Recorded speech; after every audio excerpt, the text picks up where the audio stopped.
that are there in the respective countries for the enfranchisement of migrants, lasting about 50 minutes, to be followed by my concluding remarks that I will be making, trying to summarize the key findings and recommendations stemming from the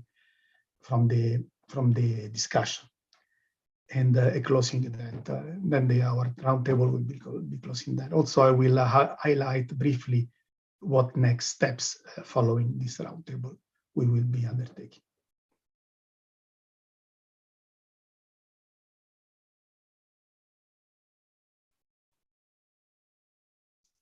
Saku, you're muted.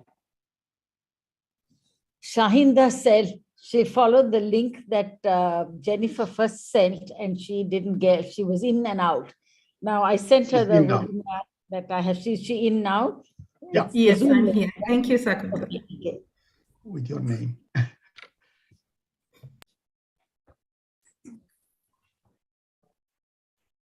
Saku, over to you. Maybe I start then. Okay. Yeah. Well, on behalf of International IDEA, a warm welcome to this roundtable webinar. And while our speakers and moderator are joining from different parts of Asia and beyond, we are organizing this webinar from Canberra, Australia. So before anything else, I would like to acknowledge the traditional owners of this land where International IDEA's regional office is located, Ngambri Ngunnawal people, and in where I currently live and work from, and pay my respects to the elders past, present, and emerging. Australian Indigenous peoples represent the oldest living culture in the world, and yet they received voting rights only in 1962. In today's world, as we know, 2022, universal adult suffrage citizens' right to vote is almost universal, at least on paper, and at times only on paper. In practice, many groups, individuals, find it hard, if not impossible, to exercise their right to vote. So absent voters and absent voters of South Asia is a topic that we at IDEA have been thinking and discussing for some time now. And so I will very briefly just say a few words about why this topic and what we have done so far, and maybe also how do we envisage to move forward. Our interest on this topic grew out of realization that the voter turnouts and voter registration data were not really telling the whole story, that those figures were also hiding a lot of people, and that a significant group amongst those absent voters were internal and out-of-country migrants, particularly seasonal or temporary migrants who have left their country or their place of origin for the work with an idea of returning rather than immigrating permanently. So with the continued ties and relations to their countries. And reaching these people is not really a question of voter education, as there are indeed major voter education efforts in almost all the countries we studied. For example, India has increased its voter turnout by 10% over the last 3 electoral cycles, from 52.8 of 2009 to 68.8 in 2019. This is a remarkable increase. And of course, reasons for this are manifold and also related to, and partly party political. But the intense voter education by the efforts by the Election Commission of India has certainly paid off. And yet, when you look closer, still millions of people absent from the elections, and mere increase of voter education would not help. It is the very legal framework that would need to be amended and voting infrastructure built around. One of the very few silver linings of this pandemic has been a renewed attention onto electoral reforms. And in order to organize a safe pandemic-era elections, countries all over the world needed to put in place what we call special voting arrangements, or SVAs, including extended voting days, home voting, mobile and proxy voting, hospital voting, and so on. And there is a very interesting global database on special voting arrangements at the International IDEA website. I can highly recommend that to anyone interested in the topic to learn what has been done to date. And these are all arrangements that migrants, both internal and external migrants, can benefit from or could have benefited since long, but in the absence of the legal frameworks, infrastructure, and at times political will, they haven't realized. We think there is a momentum for this topic and this research, advocacy, and action around it. And there is this reckoning that perhaps there is this reckoning that instead of bringing people to the ballot box, we must bring the ballot to the people. And as a first step, we wanted to take a stock of the current situation, challenges and prospects for enfranchising migrant workers, and the first region of focus being South Asia. And we were very fortunate to be able to gather this group of researchers from South Asia that we have. So my sincere thanks to all of you being with us here today. As a next step, and also subject to results of today's and subsequent roundtables, we will finalize the report, including a set of hopefully very concrete policy recommendations. And then in a couple of countries, together with organizations on the ground, we aim to organize national dialogues and talk with those who decide, political leaders, policymakers, so that the absent voters would no longer be absent, part of the elections and democratic processes, if they so choose to. But today, we wish to hear from the case study authors. How do they see not only the current challenges, but also what are the prospects? Has the pandemic inspired any thinking outside the box? Who are the champions, if any, when it comes to political rights of the migrants? These are but some of the questions that Sakuntala Kadirkama, our moderator, is going to pose to the panelists. And also additional questions are welcome through the Q&A function, I believe. And Dr. Kadirkama is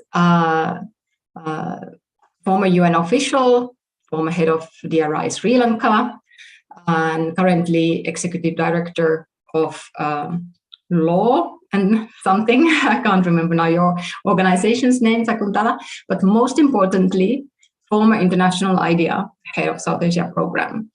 And she herself knows a thing or two about migrating from one place to another, about dealing with citizenship and related rights.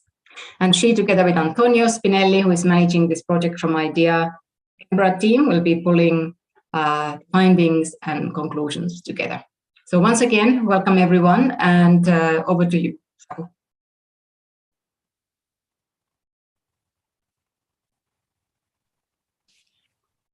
Thank you very much, Lena. And let me first put a timer on to remind me.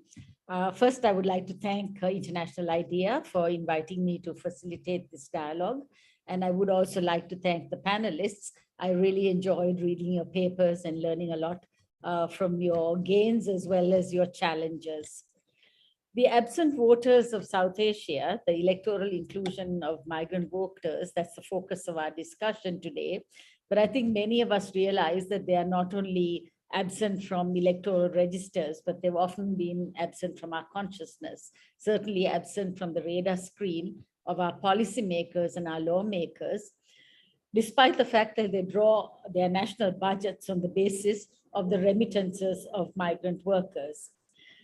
So I think we come to recognize, and as Lena said, the pandemic brought it off all too starkly, how vulnerable they were. And post-pandemic, or in the throes of the pandemic, we recognized how much we want migrant workers to go back and work wherever they're working, because we are depending on their revenues. So if any, this is a very timely moment to bring this to our attention. The migrant phenomenon is linked very much to the histories of South Asia, the politics, the geographies of our region. It is challenged by our development models that depend on migrant workers, as I said, and yet we erroneously believe that migrant work is a temporary phenomenon when it is not. Our democratic institutions and processes are based on living and voting in constituencies, and a settled basis of social, political, and economic life, which actually does not exist for many, and certainly does not exist in South Asia. The right to vote is an inalienable democratic right for each of us citizens, but we don't meet those standards in case of the migrant workers. The number of migrants are so great, and their contributions to their families, their communities, and the national budget is so great. The risks they take and the vulnerabilities they face are so great, leaving them in political limbo and making them politically invisible and therefore unable to access basic rights is really unconscionable. Without the vote, they are without defenders in the political arena. This indicates that our respective democracies contain systemic flaws, structural exclusion, and our political imaginations have failed in addressing this reality and in determining ways of including them into the electorate. Our lack of political imagination may be influenced by our histories, because the democratic institutions we have received through our colonial experiences have also determined a certain kind of electoral representation. But South Asia, which is characterized by ebbs and flows of populations, invasions, nomadic movements, porous borders where people move freely across mountains, plains, crossing rivers and oceans, we have to come to terms with this reality. During the colonial era too, there was a movement within empires. People moved within boundaries of empires, sometimes voluntarily and sometimes by force, or they were moved by colonial authorities to work in labor plantations, etc. Post-colonial 20th century states were defined in very formalistic ways, and citizenship within the nation state became a defining marker. Citizenship became the marker of who could stay, who could go, and if non-citizens stayed, how long they could stay and on what terms. Democracy, which recognized the right to vote, participate in government, and the entitlements that are provided by the state also contributed to these definitions and entitlements. So we tend to focus on participation, representation as defining elements of democracy, but I think we should focus more on the concepts of inclusion and the principles that frame that inclusion, because they are more significant. The right to participation and representation will flow from that understanding of inclusion. But if inclusion is restricted and the right to vote is defined about who or should not be included, the laws and procedures defining access will follow from that. Historically, women, people without property could not vote, people of color. In South Asia too, we had restrictive views of inclusion, which left large numbers of people and whole communities in limbo. I want at this time to acknowledge the plantation workers in Sri Lanka, the Bengalis in Pakistan, the Biharis in Bangladesh, and the Indians and Tibetans, and the Indians and Tibetans in Nepal, Nepalis in Bhutan, etc. And again today, the whole voting issue in Assam shows us that these issues are still alive and well. South Asia is tied by bonds of culture, religion, and ethnicity. But notwithstanding this and our protestations of brotherly love, we have done a lot to exclude each other from our understanding of who is a national and who is not. For multi-ethnic and multi-religious, patriarchal, socially stratified South Asia, with its unique, distinctive regional features, democracy was a game changer. South Asia adapted to democracy and ensured subtly that democracy would adapt to South Asia. In a seminal study undertaken by International IDEA in 2008, it was noted that there is no single South Asian meaning of democracy. Each country, region, and group share a different conception of what democracy means. And it's determined by their own culture, their own colonial history, or the national histories, and their present-day politics. But democracy provided a platform from which radical promises of transformation were met and made.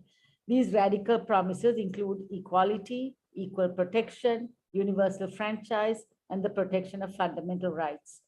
However, these radical promises have not translated into institutions and processes that delivered on them. And I will come back to this to understand what this has meant to enfranchisement, as well as political rights of minorities and marginalized communities. India stands out, or I should say it stood out, as an example of a successful democratic accommodation of minority and vulnerable community needs and demands. In the 2008 study, India comes out as a champion for bringing in linguistic politics, constitutional provisions for affirmative action for castes. All this was possible because people were actively engaged in the electoral process. As voters, they could make systemic demands. So voting is key, and voting through periodic elections is key to representation. It is key to holding governments accountable, and also to ensuring one's own needs, economic needs, livelihood needs, social and economic aspirations. All this is really addressed through the ability to vote and make a difference. So in this case, I want to point out that in recent parliamentary elections, the voter turnout in South Asia has been very high. In Bangladesh, it was 80%. In Sri Lanka, it's 79.5%. Maldives, it's 75.5%. Bhutan, 71%. Nepal, 68.7%. India, 67.4%. Pakistan and Afghanistan are coming up with 50.1% in Pakistan, and Afghanistan, 45.2%. Not all South Asian countries have presidential systems, and enthusiasm for voting for presidents also varies. But there are too certain countries like Sri Lanka, Maldives, and Bangladesh have fairly high rates of voting, less so Afghanistan. So voting matters to South Asians. And so this gap of excluding absent voters is extremely disheartening. Reading the papers from Afghanistan, Bangladesh, Bhutan, India, Maldives, Nepal, and Pakistan, and Sri Lanka, I recognize some differences as well as similarities. And I'm sure the paper writers will elaborate on this more. But if I had to give a regional overview of migration in South Asia, and also voting, we would recognize that in South Asia, all these countries depend on their economies depend on remittances.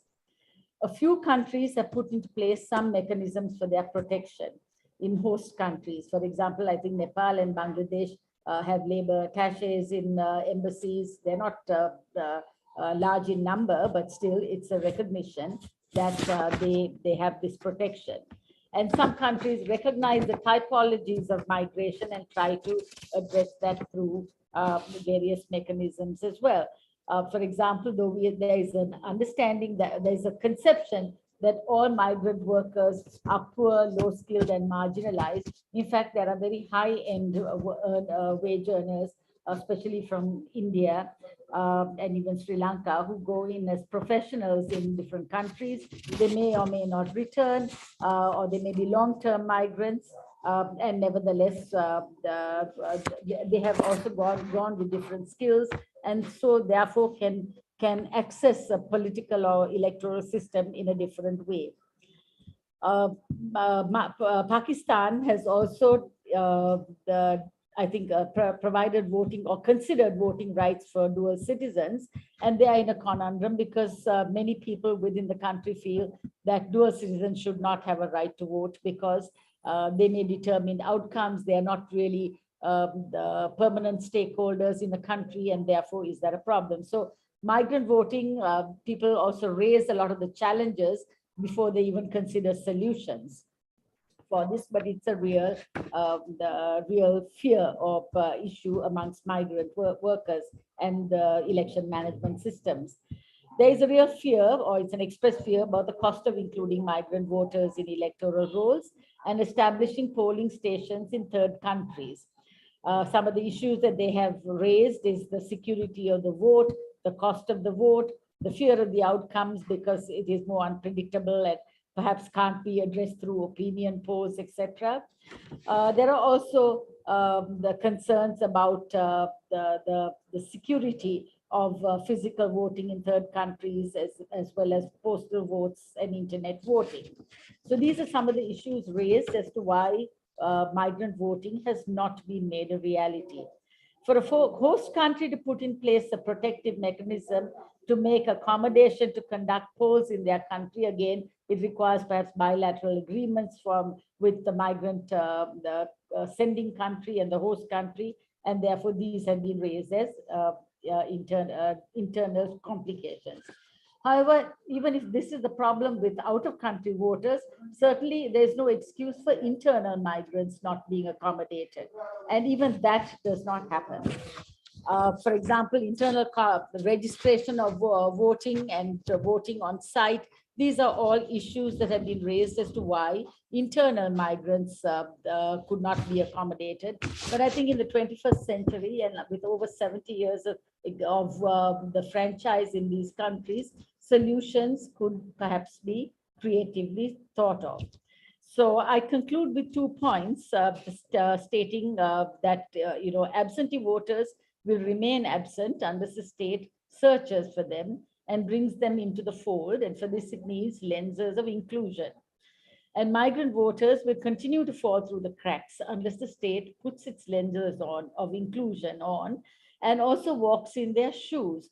What does it take to bring them into the fold rather than looking at the obstacles, focusing on the cannot instead of the why not? So this is my brief overview, and I give it over now to the panelists to make their presentations. I'm afraid I have gone over my time, but I hope you will be more economical. And so when I introduce the panelists, I think you have all been given the questions to answer. So perhaps I don't need to repeat the questions, or we can put them on the chat, Antonio, to save time, to focus the attention of the panelists as well as the participants. But to the panelists, may I introduce them in the alphabetical order of the countries that they represent or the case studies that they write on. And the first would be Bashir Mobashar from Afghanistan. He's a postdoctoral fellow in the American University. Ashraful Azad from Bangladesh, who's recently received his PhD from the Faculty of Law and Justice, University of New South Wales, Australia. And Seok Pek of Bhutan, who is the founder and advisor to the Bhutan Center for Media and Democracy in Bhutan. Regrettably, Banasmita Mbora, who is a research associate of the Indian Institute of Electoral Management, was not able to participate, but she was active in contributing to this process. Shahinda Ismail of the Maldives, she's an executive director of the Maldivian Democracy Network. Gopal Sibakoti of Nepal, an expert advisor to the National Election Observation Committee of Nepal. Ali Imran from Pakistan. Ali is an senior expert at the Club de Madrid. And Pak Yasodi Saravanmuthu, executive director of the Center for Policy Alternatives, Sri Lanka. So over to you, Basir, and congratulations for having faith and hope and confidence in democracy and voting. So we are very interested in hearing of your experiences in Afghanistan. Sure. Hello. Can I get to share the slides? I don't have that option right now.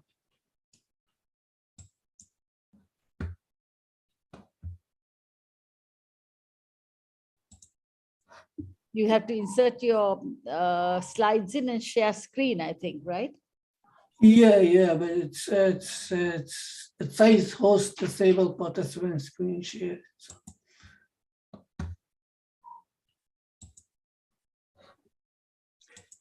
Green button. Oh, it's okay. But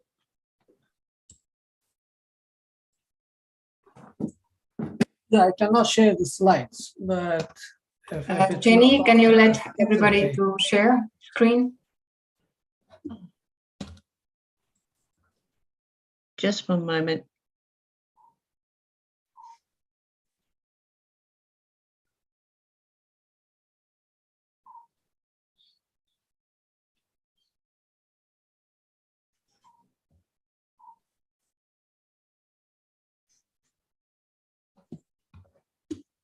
All right, so I'm going to go ahead and start and talk a little bit about, because we don't have a lot of time.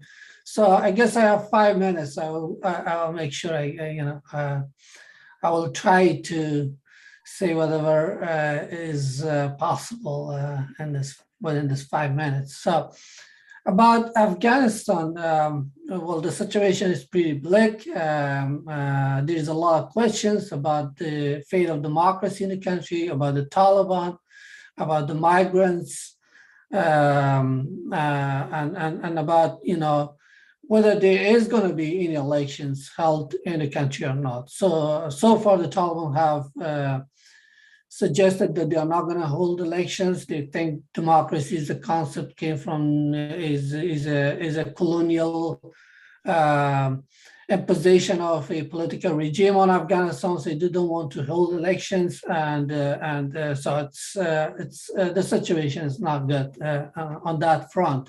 So right now, I guess we're talking about the voting rights of the migrants and the displaced population internally and externally. Between 2001 and 2021. And between these periods, basically, Afghanistan held around 7 to 8 elections, presidential election of 2004, parliamentary election of 2005, presidential election of 2009, and then parliamentary election of 2010, and then presidential election of 2014, and a runoff of 2014. And then 2 other elections we had in 2018 and 2019 for the presidential and parliamentary elections. So those were the last elections, but a lot of fraud, irregularities, and a lot of issues.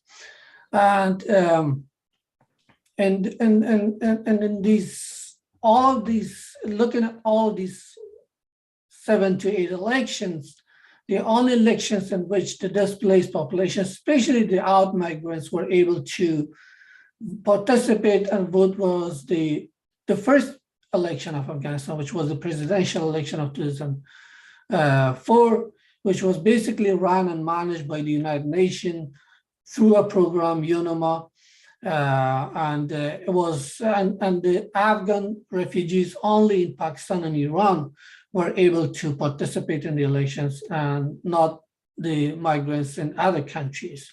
Around 85,000 refugees were able to,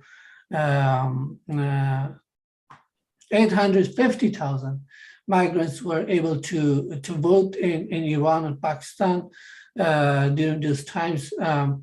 But that was the only time that they were able to vote. Although there has been attempts by the international community and by the Afghan governments to basically pave the ground for the Afghan migrants across overseas to be able to participate in elections. Unfortunately, they have not been able to do so for a number of reasons. So basically, the 3 reasons that the Afghan government and the electoral commissions have provided were, the first reason was that the government needed to prepare a huge scale of logistics and financial resources for this project to happen. And by the estimations that the Electoral Commission has provided, at least $50 million was needed for the elections to be held only in Pakistan and Iran, who have the largest number of Afghan refugees, to hold elections in those countries for the Afghan refugees to participate in the process. And the Afghan government was not able to provide that amount of money, and the international community was not willing to contribute in that process. So that was one of the reasons they were not able to do it. And the second reason that the Electoral Commission provided for not being able to pave the ground for the Afghan migrants to participate in the electoral process was that they were not sure that the hosting countries were cooperative enough in terms of,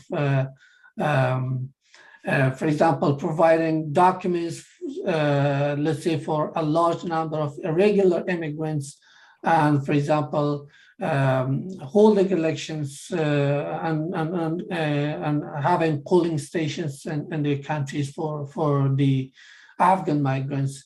And the third reason was more kind of political, in a sense that they were afraid that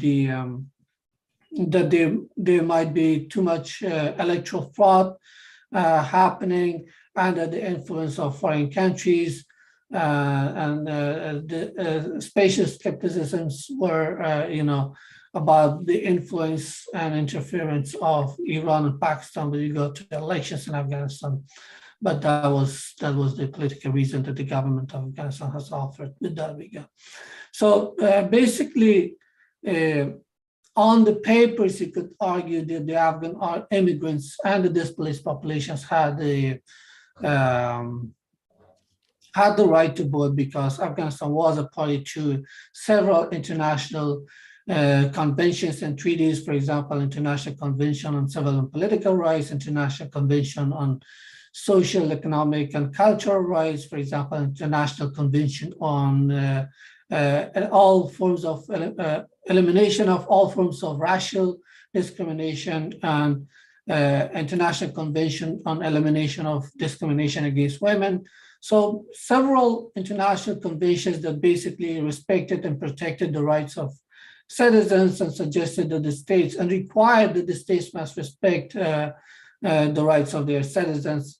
And that would include their freedom of movement, as well as their political rights and civil rights, including the right to vote. And Afghanistan has been party to those international treaties. Afghanistan also had a number of laws. So, for example, the citizenship law that stated that the citizens of Afghanistan who migrate to other countries do not lose their citizenship, neither do their children lose their citizenship. So based on that principle and a number of articles in the constitution of the country, which suggested that all citizens are equal and they have the right to vote and to nominate themselves. Basically, all citizens had the right to vote, at least on the paper, based on the laws of the country.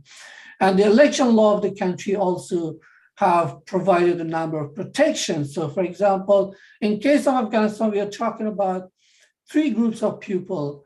The out migrants, people who have migrated to different other countries, and the internally displaced population, which is a large population in Afghanistan. Around in 2001, at least by one report, 5 million people have been displaced internally in Afghanistan. And in 2015, a report has suggested that around 5 million people have migrated to other countries.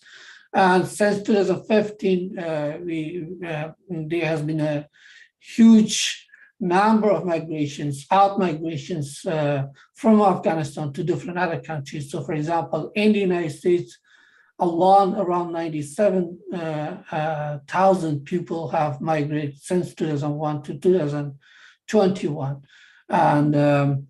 And only after August of 15, around like 76,000 people have been evacuated only to the US. And around 600,000 people have basically migrated outside of Afghanistan or displaced since the August. But we are talking about, go ahead. One more minute. 1 minute, all right, okay. So I'm gonna make sure I'm gonna end this in 1 minute. All right, so based on the national laws of Afghanistan, the migrants and the displaced populations have had the rights to vote and to participate and to have representations. But unfortunately, in practice, as I suggested, the only election in which they were able to participate was the presidential election of 2004. The internal displaced population have been Some have been able to vote, others have not been able to vote for different reasons. So for example, the issue of languages. So for example, minorities who did not speak in Persian, who did not speak in Pashto, well, did not have access to, for example, to all those campaign materials about their participation in the electoral process that were, for example, only in these two formal languages of the country. And many people who are internally displaced, they basically have lost their identity cards, and identity cards were very important for their registration as voters. And in some cases, the laws basically required them to go back to their place of origin in order to register and get their identity cards. But the problem was that the people have been displaced because they could no longer actually go back to their place of origin. So how they could go back and get their identity cards or register for the elections. So in practice, unfortunately, they have not been able to vote. But there have been especially Afghan immigrants abroad who were able to run as, for example, presidential candidates and parliamentary candidates. For example, President Ghani and President Karzai have been both migrants who have lived abroad. For example, President Ghani has been abroad for 40 years, and then he was able to become the president of the country. In parliamentary elections as well, a large number of people have been able to come back to Afghanistan and run as candidates and able to win seats. But there has been a little bit of problem there. I don't know how much time I have and whether I can speak about it or not. Continue. Okay, I'm going to end that in a couple of sentences. Was that the electoral system which we had for the parliamentary election was the SNTV system, which basically in a way incentivized winning of an election through patronage and money rather than through principles, election ideologies and political parties. And that has been one of the reasons that people who have been rich and who have been abroad who are able to come back through remittances and patronage, they were able to get seats. But the problem was they were neither representing truly the local population or the Afghan migrants abroad. So I'm going to end there.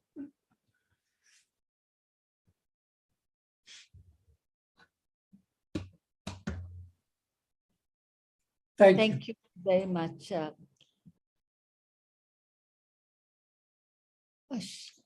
Antonio, will it be you or me calling on the speakers? Would you? You're muted. Okay. Can we ask Ashraful Azad to speak about the Bangladesh case study? Thank you very much, Bashir. Thank you so much.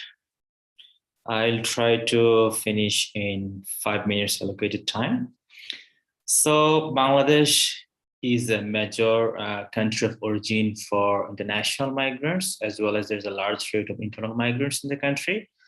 There are close to 10 million Bangladeshi migrants living overseas, mainly in the Gulf countries like Saudi Arabia, United Arab Emirates, Qatar, Bahrain, and in Southeast Asia, mainly Malaysia and Singapore, and in some Western countries.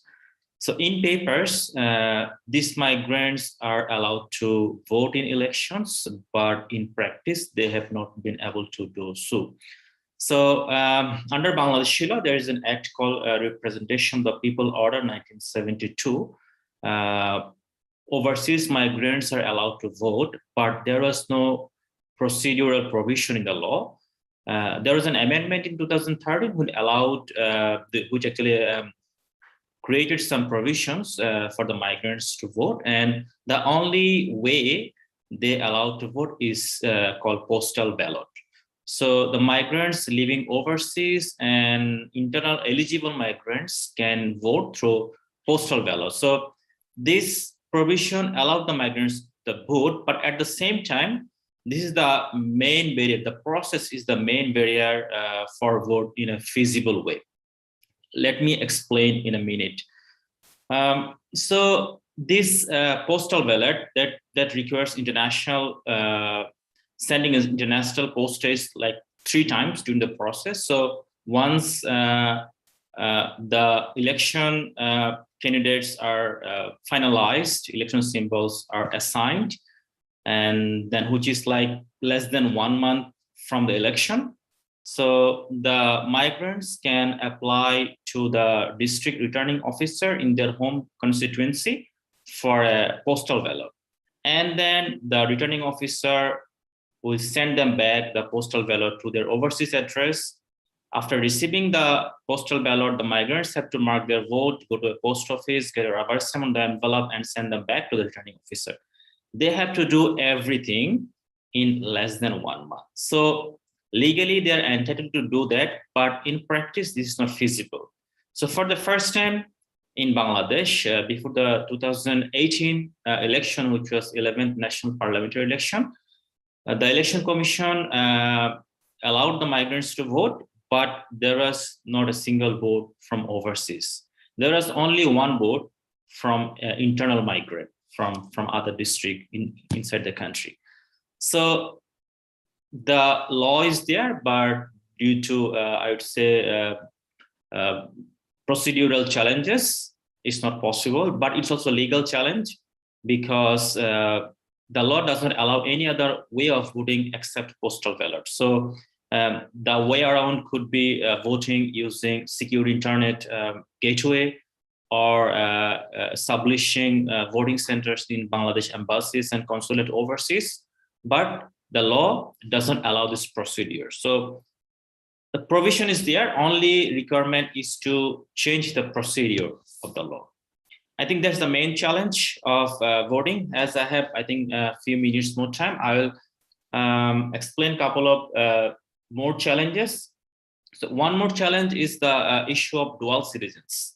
So among the nearly 10 million migrants living overseas, close to 2.4 million are living in Western developed countries like the US, UK, and Australia, Italy, Greece. So they are mostly citizens of the country. That means they're dual citizens of Bangladesh and their host country. And there is a lot of concerns in Bangladesh, both from politicians and from election commission regarding their voting rights. So the problem is the campaign for voting rights coming from those migrants living in Western countries who might have dual citizenship and they might be able to vote in that country. But the majority of migrants who are less skilled or unskilled migrant workers from rural areas living in the Gulf countries and Southeast Asia in low-paying jobs. So they are mostly quiet in this front. So the majority of the migrants, I would say, because of their lower educational and economic status, they are almost absent from this migrant voting campaign and discussion. And another challenge is that many of these countries, especially in the Gulf countries, they have very limited or no democracy for their own citizens. So any election procedure, for example, which involve voting and campaign for voting, might be discouraged by the host government. So that could be another challenge in case the voting procedures is realized. And also for many of these workers, covering the charge of international postage at least twice, it could be quite expensive. And I think another major issue is not just for the migrant workers, but also the voters in Bangladesh is the declining confidence in election and the faith in election in Bangladesh. So the recent election has been allegedly been full of many irregularities, including election fraud, intimidation of voters, use of muscle. So in that situation, while local voters have lost confidence, voters living outside country, they may not spend their time and money on the voting procedure if they don't have any confidence in the outcome of election. I think that's all from me, and looking forward to the discussion. Thank you. Thank you. Thank you. May I call on Siok Sian Pek to present the experiences of Bhutan? Thank you very much. I have some slides. I don't know if I can share them, only just to, you know, make it a little more interesting instead of just looking at the person. And I will try my best to keep it within 5 minutes. Is it possible? I've been disabled. Oh. No, you should be right to share your slides now. Yes. Does this work? Hold on a second. Okay. So we're in a sense, the youngest democracy in the neighborhood. So our experience in terms of democratic elections has only been since 2008. And our population, I think Bhutan, as many people may know or may not, we're less than 1 million people. In fact, less than 800,000 people, and we became a democracy in 2008. I think Shakun mentioned the voting figures as of 2018 was 71%. But when democracy was first introduced in 2008, there was a lot of interest. So there was 79%. Then it dipped and it came up again. All right. But the current registered voters, we have less than 500,000. So I know some of my friends in the larger countries must be thinking this must be a breeze.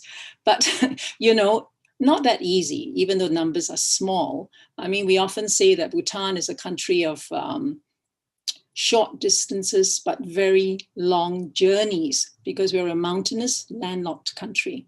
So we have 47 constituencies, all right? And that makes it also much more challenging.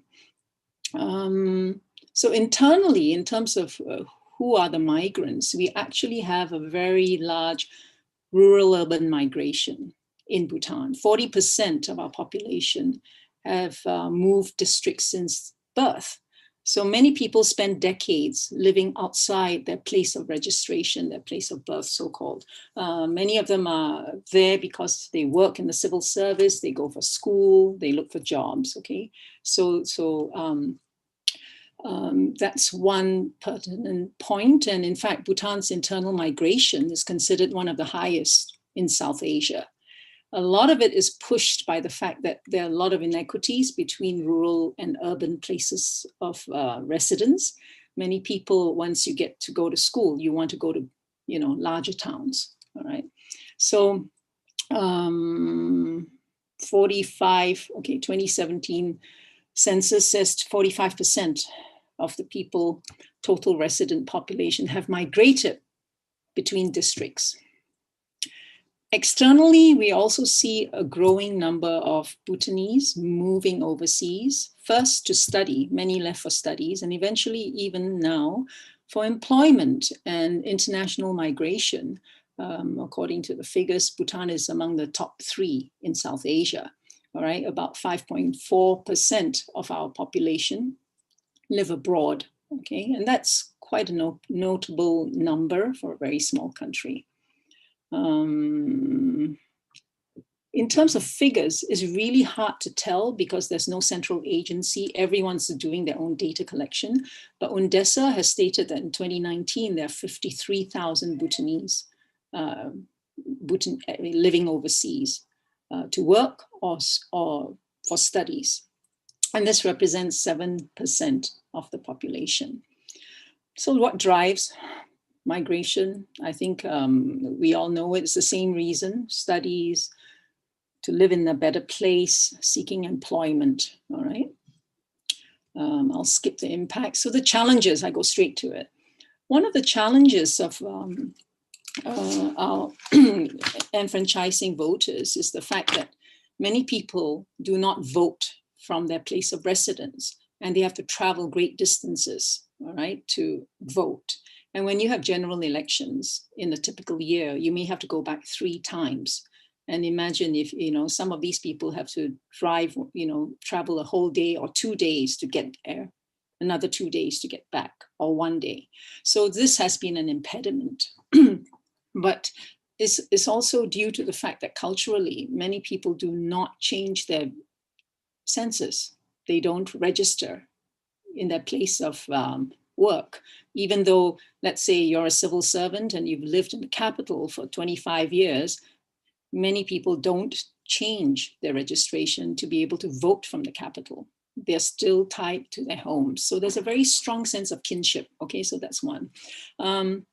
Then in a country without home mail delivery and street addresses, having postal ballots, etc., is very difficult. Okay, we're just still naming streets and the government is still talking about it. All right, unfamiliarity with postal ballots and a lot of complex procedures for registration in the beginning was a deterrent as well. So there's one peculiarity in Bhutan, and that is the fact that for municipal elections, for example, votership is really, really low. In the capital Thimphu, where many people live, only 7% of the residents have to vote, right?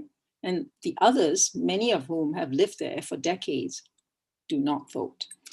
So this poses a kind of a barrier to the kind of representation that we're talking about, right? The inclusiveness that Shakun mentioned, okay, making it quite difficult for people.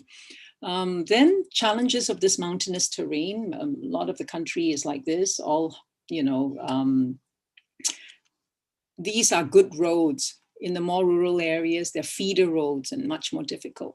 And the election commission, sometimes to bring a team up to, let's say, you know, the more rural areas is costly, logistically difficult. And we have something like 20 persons per square kilometer. This is the population, right?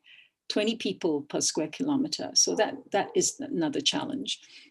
And there are limited postal ballot facilitation booths, especially in the early years.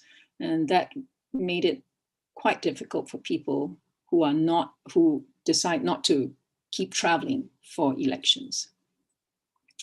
Internationally, I think access to postal ballots have improved, but there is a need for a lot more facilitation, you know, because people live, you know, when you are students or when you're so focused on your job, you find it very costly, you know, to have to post and mail your ballots, etc. Although the ECB, the Election Commission of Bhutan, is now telling people that if you can get it to your closest diplomatic mission, the cost of the pouch, etc., will be borne by the Election Commission.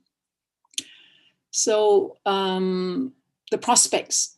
No, where are the no, okay, I won't go into the prospects. But basically, I think the issues are not large, but some of the rules prevent things from changing too quickly, especially for elections in towns. And, you know, and COVID has actually provided a lot of push to think out of a box. You know, and so they've taken a lot more mobile voting booths, you know, to people who are unable, disabled, elderly, etc., who live in rural areas. So this has helped. And with this pilot and experiment, I think the Election Commission of Bhutan actually is a lot more confident about being able to expand access and enfranchising more people, you know, in the coming elections. Yeah. Is that within 5 minutes? Pretty close. Thank you. Thank you very much. Oh, you put me on the spot now because I have to speak for Banasmita. Sorry, your slide is still on. Well, let me get rid of it. Yo. Is it gone? That's gone. Thank you. Thank you very much. Your timing was absolutely excellent. I'm wondering how I'm going to present India in the same time frame. Thank you. As Antonio said, unfortunately, Banasmita was not able to participate. So I'm going to try and summarize her paper for her. I'd like to point out that India has the largest transnational community with 18 million people living overseas. That's almost the population of other small countries in the region, more than Bhutan, as Siang just pointed out.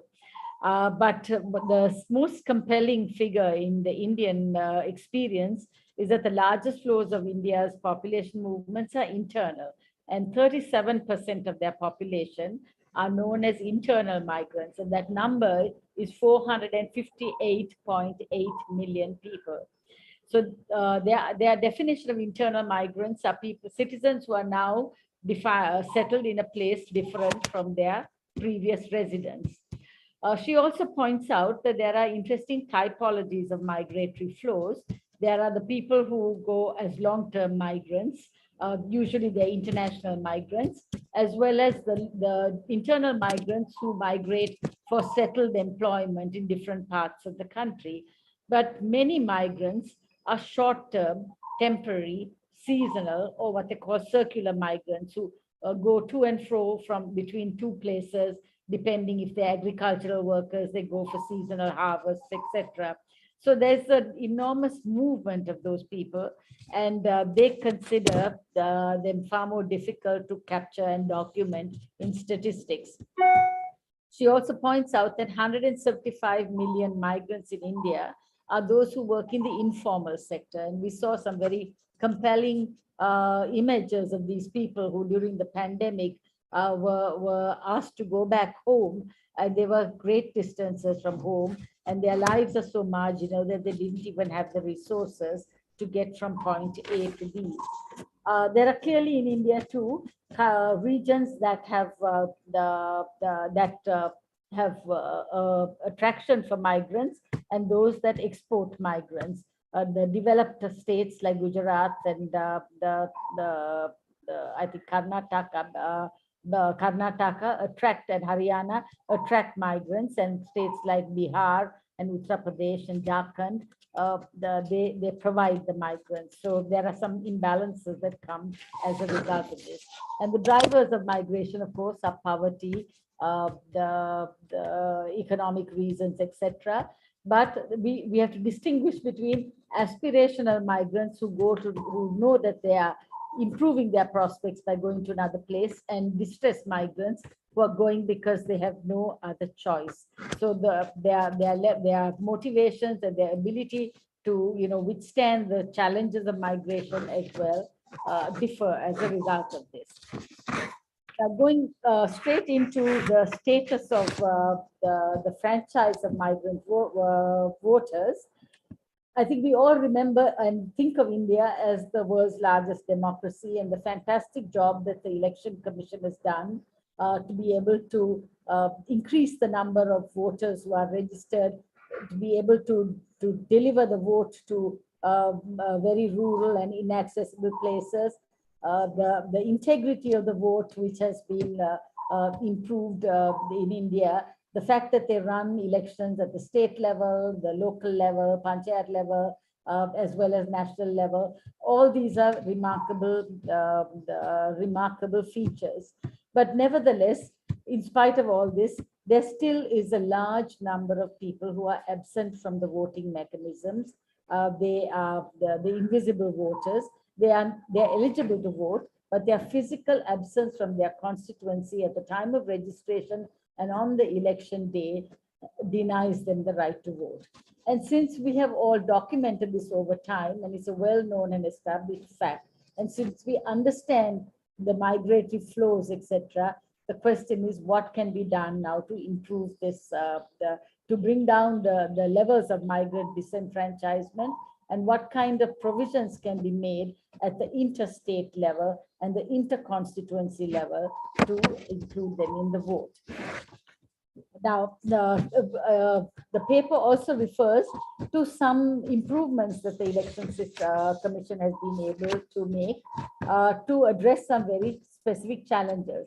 For example, they have introduced special voting facilities for select for select categories of migrants to cast their ballots in person at transitory camps using postal ballots, because they've had to address, for example, the conflict in Jammu and Kashmir and the displacement of people from their homes. So some provisions were made to set up voting booths in transitory camps to be able to capture the vote.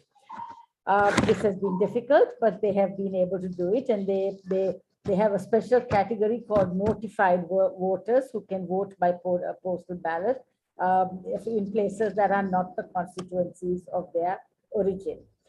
Similarly, they have used special mechanisms in the Mizoram state, where also people are residing in transitory camps. Now, they have recognized that many people are disenfranchised, not simply because they go to work in different places, but they're disenfranchised due to political conflict. And there is a very great incentive for the Election Commission to address this. But there are some ongoing conflicts that have not been addressed very satisfactorily. For example, the conflict in the Chittagong Hill tracts, which are now in neighboring Bangladesh, have generated quite a few migrants who have been displaced to other parts of India, in Arunachal Pradesh, for example, and their presence in the state is being contested, and as a result of it, the circulars have been put up to resist their inclusion, and this has led to some political contestation. In fact, the Election Commission took a strong stand, going counter to a cabinet resolution to say that they wouldn't conduct any elections or carry out election-related work in 4 assembly constituencies unless the state cabinet withdrew or amended what it considered to be a very discriminatory resolution. Similarly, in the case of Assam, the growth of the number of internal migrants have now challenged, created tensions in the Assam state, which has led to some initiatives introduced by the state government and the federal government, which will lead to the disenfranchisement of many people.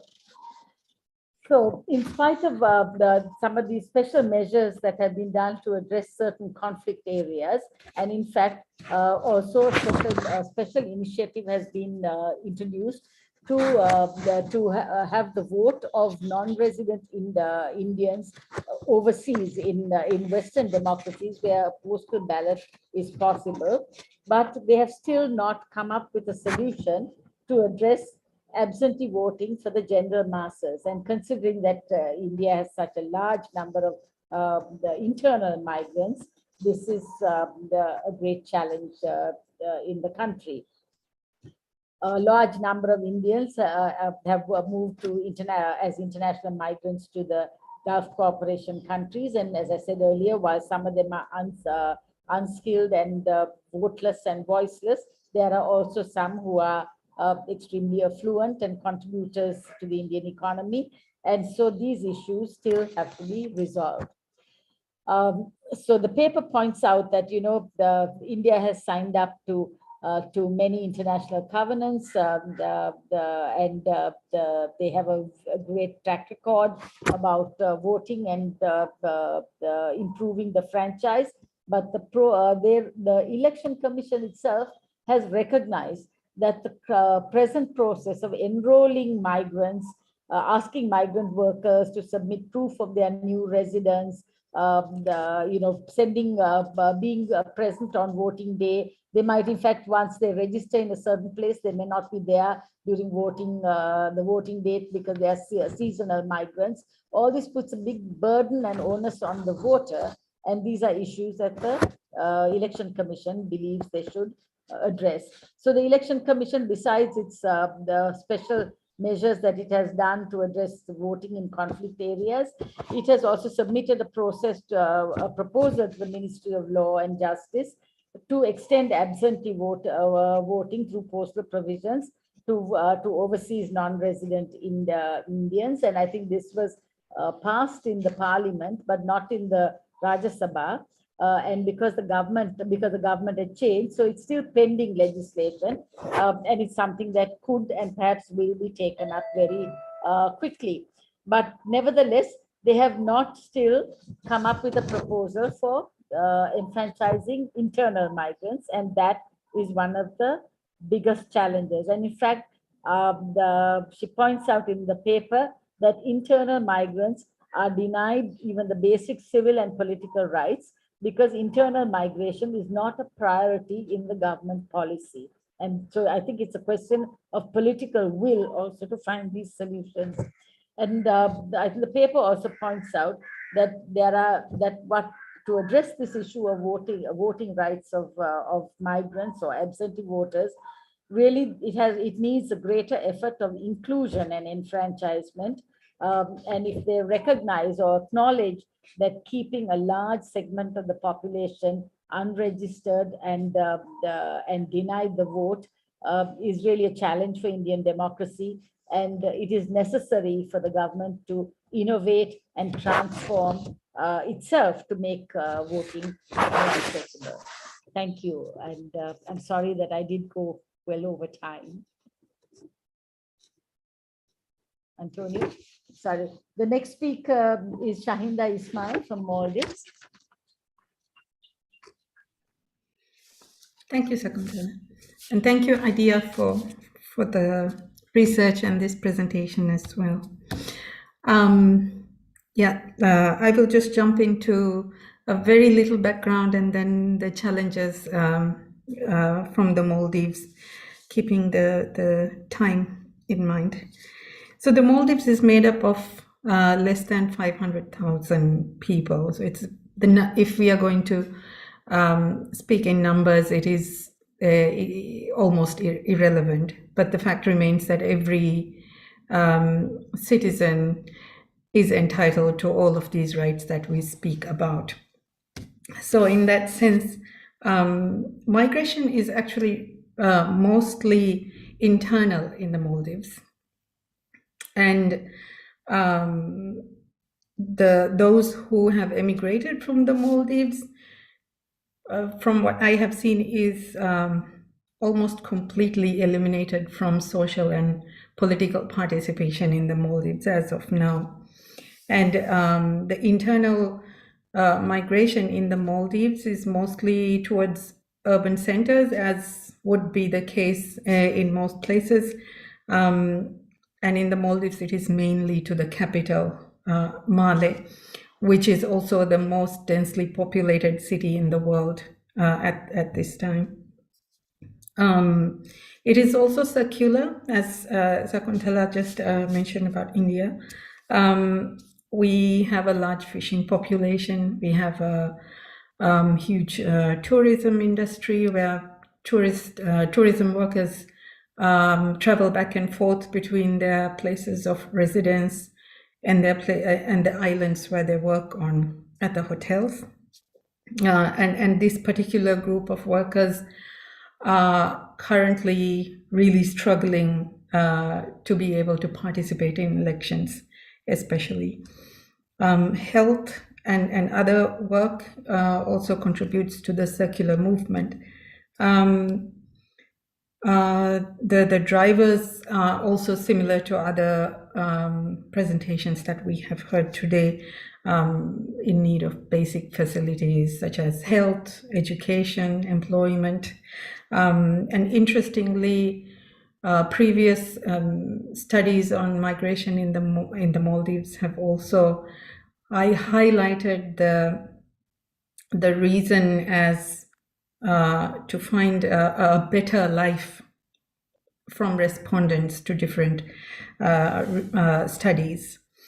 And it is also highlighted that once people do migrate into the urban centers, they realize that it is actually not that nice a life in these urban centers due to the congestion and the cost of living in these areas.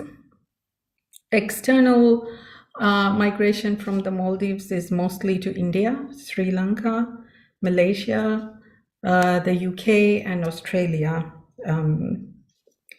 Again, mostly for education, employment, due to political persecution, and marriage. So the biggest challenge that I have seen from my study in the Maldives is that in-person voting is mandatory. So you have to present yourself to a voting booth to be able to participate. And there's absolutely no other form of voting. There's no mail voting, there's no internet-based voting. And unfortunately, it was very recently declared by the Elections Commission that, well, the chair of the commission actually said that there will not be any discussion over moving to mail voting in the Maldives at this time, because there is no interest from the political parties to do this. Another challenge with the existing system of voting is that most people, a larger number of people actually within the Maldives are not registered in their usual place of residence, which means that they are required by law to re-register for each election. And this causes, it is extremely chaotic during this particular process. And then they have to re-register again for the next election. And at times when you have by-elections and several elections in 1 year, it gets extremely confusing even for the voters.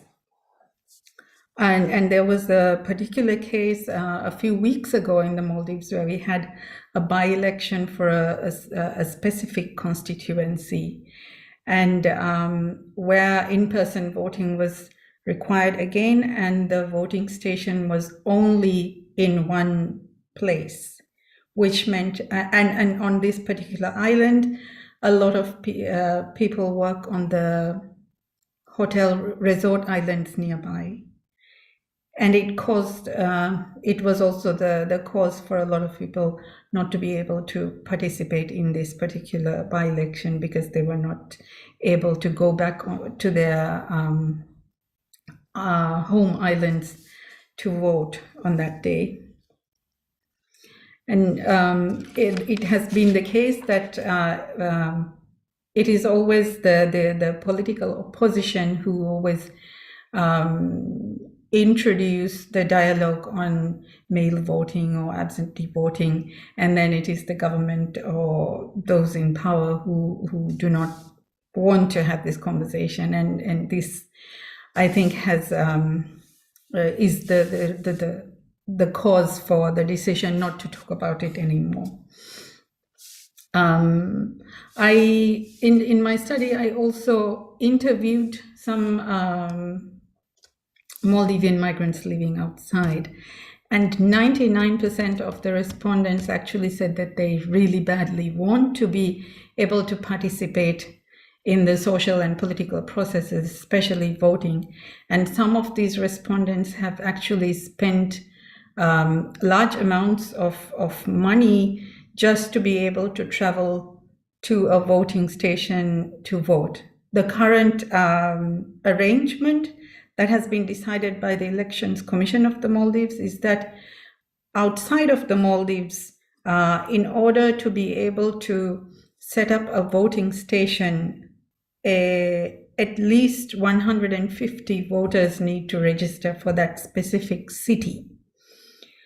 So in the last presidential elections in the Maldives, it was just Sri Lanka, India, Malaysia, and London. So, for example, people who live in Australia actually had to travel to Malaysia or to the Maldives to vote. And people living in parts of Europe have to travel to London to vote. And this is a huge burden on the voter.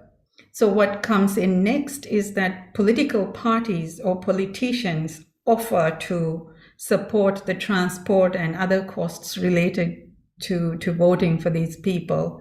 And then it at some point becomes not a very free vote, because people feel obliged and grateful for the people who enable these people to vote. So this is what has been happening until now. And another thing that I observed with people living outside of the country is that almost all immigrants actually left the country initially for higher education, and then for different reasons decided to permanently move outside, which means that by excluding these people in the political processes and the social processes, the Maldives is actually losing out on a lot of knowledge and expertise that would not otherwise be available inside the country, because the reason these people had to leave for education is because it was not available in the Maldives in the first place. So the other group of people outside are the political dissidents. And understandably, there is a political interest not to include them in political participation.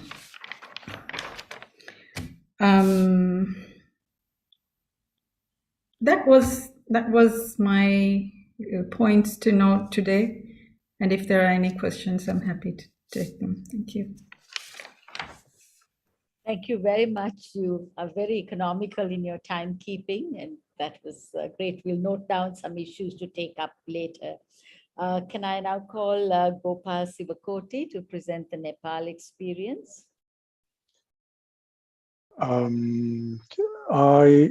Thank you so much. I haven't have a proper slides with me, but let me try to share now what I have done instantly, so that so because there are some facts and figures, would be easier to understand. But would you please enable the screen sharing for me? You should be right now. Yeah, because it has been disabled, the screen sharing.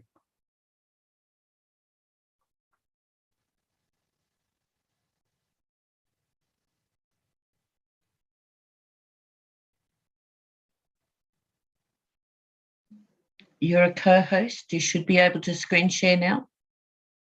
Okay. Down the bottom. Okay.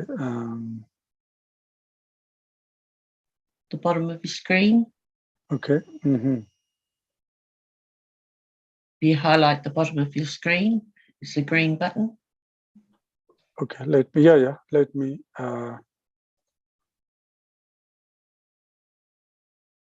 But I can't find my thing. Yeah.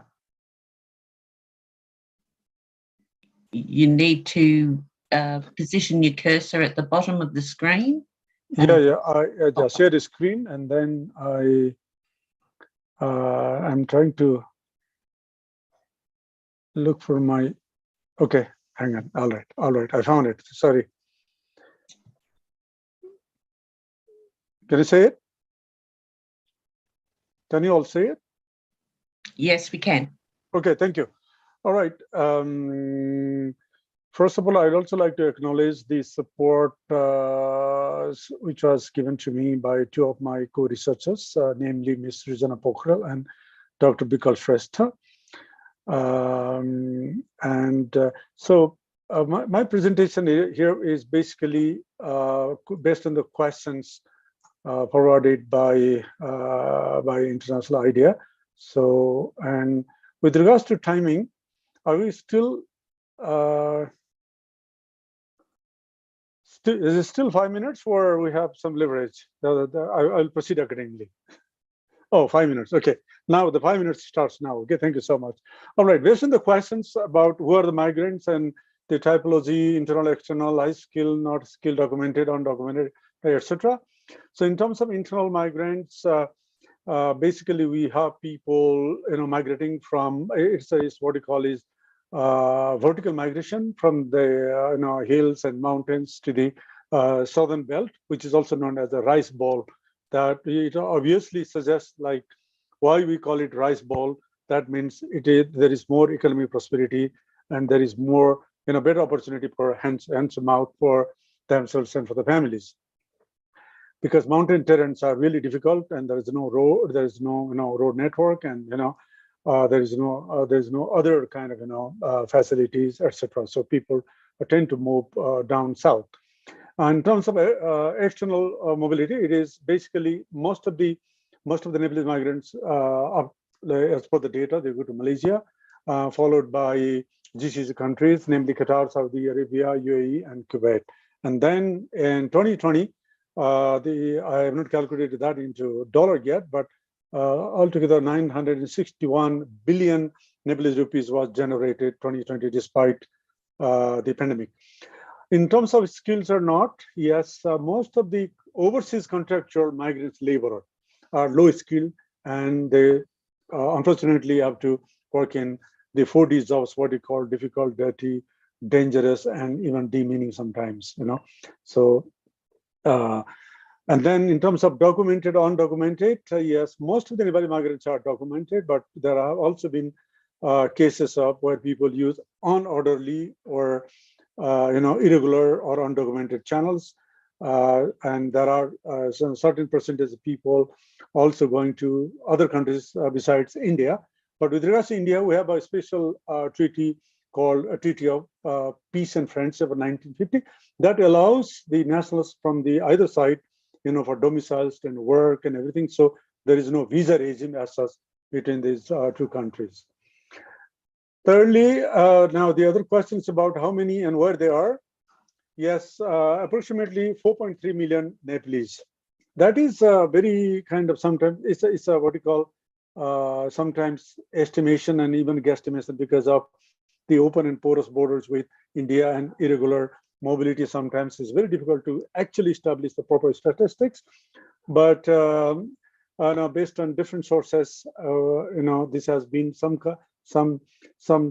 kind of accepted kind of number, more than 4 million Nepalese, about like 14% of the total population of the productive age group of 20 to 40 are out of country, and 15% of the population are out of the district within the country. So when we're talking about absentee voters, then we need to consider about 15% of the people who have not been able to vote, in their constituency because they live in different districts. And approximately 8 in 10 males, means 1 in 10 females, they migrated for employment, most commonly to the Middle East, 32%, and India, 70%. So with regards to another questions about push and pull factors, both in terms of international and internal, yes, these are basically more or less the similar kind of dynamics we can see. For example, yes, poor economic conditions. Nepal is what we call LDCs or LLDC, landlocked, least developed country, and so we are talking about employment, and then conflict, good lack of good education, healthcare, and etc. Are some of these are the triggering factors, and there are of course magnetic factors opposite, reverse. If you just reverse these factors, then better economic condition, employment opportunities, and other better living options in terms of social security and more freedom in urban areas. That's what. So the attraction of glittering towns and cities is always there. And in terms of external push factors, like of course again, because of the fewer jobs, low wages, poor facilities, and peer pressure. Oh, the neighbor guy, the neighborly envy. Somebody goes, and even if the person is a good condition in terms of social status and economic status, but still people move. And disaster, internal conflict, and socio-cultural issues, and now the climate issues also quite emerging quite a bit in Nepal's context. And external push factors are, again, yes, there has been increased demand for workers particularly in GCC in Malaysia, and then of course relatively better in terms of hard cash money, and of course people also go for better education. I'm talking about diaspora community, and then promise of a better life, and green pasture, everything have been a part of this. And the addressing the questions is very easy because whether there is out-country voting or a procedure for absentee voters. No, big no, we don't have anything yet. But there is a light at the end of the tunnel that there has been some process, which I will talk during the discussion. But addressing the question number 5, what are the challenges preventing them from being enfranchised? Obviously, we don't have OCB process in real sense, even though the Supreme Court of Nepal and the Parliamentary State Affairs Committee have given clear direction, stepwise direction to the Election Commission to proceed for, the OCB, procedure in Nepal. But still, everything is in a limbo. Challenges, of course, again, absence of political will and collective wisdom. Nepal is a tiny nation with giant aspirations, so a lot of debate and discourse takes place on a smaller issue, and this is a bigger issue. So obviously, it's going to take a long time. We're having big fight on, for example, on MCC now, in the parliament. So similar kind of things, because this is a big issue. And so there are operational issues similar to other countries, financial, and of course there are some strategic interests also because of the size of the diaspora community, size of the migrants, and who represents whom. Where is the voters' bank? Whose voter banks are they, for example? So that would create a lot of strategic interest. And then, of course, in terms of access, diaspora community, like the permanent residents and citizens may have a better opportunity in terms of access, but for migrants, it will be very difficult if they have to vote in person, for example. And there is so because of absence of national consensus and also citizenship issue is a big issue in Nepal. According to a study carried out by one organization, also with the help of UNHCR, that altogether 5.2 million people do not have the citizenship certificate. They are citizens, but they don't have the card. So it's a big issue. And also resident status with regards to, because we don't have a dual citizenship provision in our constitution as well as any law. And then, but we have the what we call non-resident Nepalese status, NRN, with certain privileges. So these are some of the issues of contention. And I'm sorry, I know I stretched the prescribed time, but that is what I could do within the time limit and the content and the best of the question. Thank you so much. Thank you very much, Gopal. I think by putting up the slides, you were able to rush through a lot of the very meaty points, and you were only marginally off time. Thank you. And can we move on to Ali Imran from Pakistan? You'll have to take your screen down. Can we take Gopal's screen down? Yes, I am. Hang on, please. Okay. Ali, you can start in the meantime. Okay. Okay. Thank you, Sakuntala. First of all, thank you, Ideas, for initiating this very important research. And when I was listening to other researchers from the region, I think what I believe is that we share the same issues and same challenges. And now this is the time that we should build on our shared efforts to have the solutions and share our best practices, what each country of us is doing in this regard, because the problem is almost the same. About Pakistan, as Sakuntala has already mentioned in her opening remarks as well, it's the 5th most populous country of the world, and it's amongst the top 10 countries in terms of international migration. Currently, Pakistan has over 8 million international migrants, and we have around 26 million internal migrants. But once it comes to migration, I think we have the same pull and push factors, mainly both for the international and national migration. Most of the international migration is due to economic situation in the country, where there are lack of job opportunities, lack of resources here. So people tend to go abroad to do jobs. The other two major reasons are the climate change, as well as the regional conflicts and the fear of violence and persecution in the region. So these are the three major reasons for the migrations, both internal and abroad.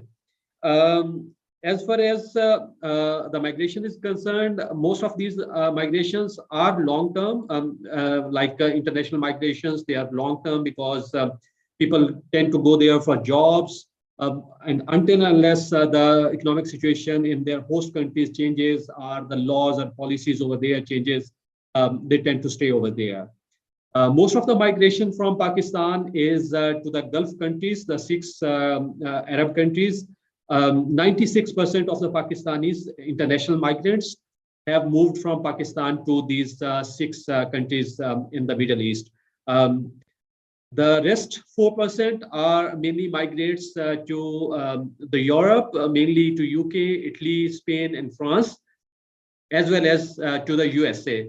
So there's 2 kind of like migrations, because the low-skilled or semi-skilled workers, they tend to go more to the Middle East.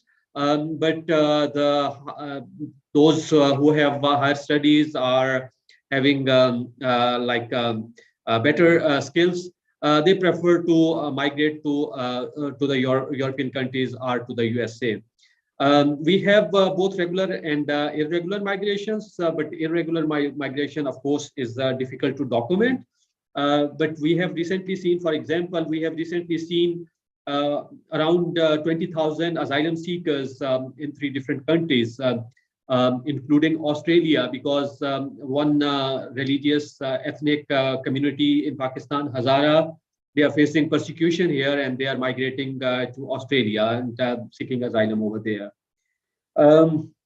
As far as the country's situation in regards to dealing with these migrants and their voting rights, currently, the internal migrants, they are not defined in the law, they are not recognized in the law, and as with regards to many other countries in the region, we also have the paper ballot system where the voter has to be present in physical spaces on the election day. And that is quite challenging for many of the internal migrants, because they are located at other places, and then it's difficult for them to get back to their original constituencies on election day. Economically, it's not viable for them. They are doing jobs, so they cannot take a couple of days off just to get back to vote. With regards to international migrations, of course, there were certain discussions and there were certain political reforms as well. We had electoral reforms in 2017, and we had Election Act over there, which says that Election Commission should do some pilots to have international migration voting rights done. So we had I-voting experience in 2018 by-elections, and there were like some 7,000 voters registered, and many of around 6,500 they voted. But the committee who has done observation of that I-voting system has made that this voting system is flawed. It's not viable, and it is against the constitution because of the secrecy aspect. So this was the challenge at that time. With regards to internal migrants, because Pakistani law does not allow all internal migrants to have the postal ballot.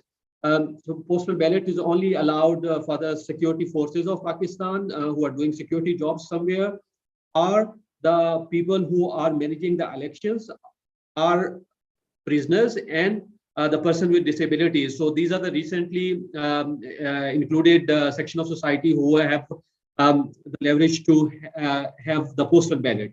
But apart from that, other internal migrants, they are not entitled, they are not, arrangements are not made for them to vote. And that is the one reason why the Pakistan, of course, there might be many reasons, but Pakistan has the lowest voter turnout in the region. In last election, we only had 51% of our electorate voting. This absentee voting due to migration is one of the major reasons, because if we talk about 17% of the total population internally or externally migrated, and if we see the percentage of electorate, it's going to be 30%. So that's one of the major reasons why there is low voter turnout. The other reasons for low voter turnout is in Pakistan is also a gender issue as well, because 12 million women voters, they are not registered as voter because it's a condition for the voter to have a national identity card, and many of these women do not have those identity cards. That's why we have 12 million missing women voters from our electorate.